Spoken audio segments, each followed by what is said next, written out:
Hi, my name's Tim West and I'm the founder of Matter&Co. Matter&Co is a communications company, so we do strategic communications, but we do branding, PR, film work, social media. But what makes us different, I suppose, is that we work entirely with organisations that want to blend great business with a social mission. So we work for a whole range of different clients. On the one end we've got charities and small voluntary organisations, and on the other end we've got big corporates like RBS and Deloitte, and then there are a whole load of organisations in between like social enterprises and umbrella organisations. Matter&Co came to be about 10 years ago when I was a freelance journalist and I hooked up with another freelance journalist, Henry Palmer, and we were rivals at the time. People were asking both of us to do all sorts of things, and they weren't the sorts of things that we could do by ourselves. And so we thought, well, why don't we get together, let's hook up our resources and let's set up a company.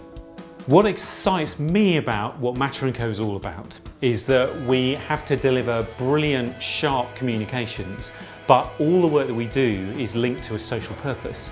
Now, a really good example of that at the moment is some work we're doing with RBS. We're running a project called the RBS SE100 Index, and that's a kind of league table of high growth, high social impact organisations, and our job is to kind of marry the idea of growing as a successful business and also delivering a brilliant social impact.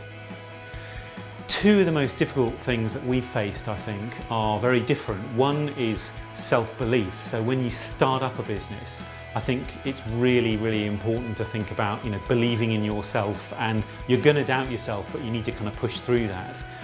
The other sort of obstacle is the very practical one. So, for example, at one point, our biggest client lost a big contract themselves. That meant that they had to stop using us. In turn, that meant that we had a massive gap to fill in our own finances. And that meant that we actually had to face some cold realities and deal with some quite difficult decisions in the business. I think my top tips for aspiring entrepreneurs are, firstly, have a very clear idea of what success means. Go out there and deliver it with passion and with clarity. Get your sums right.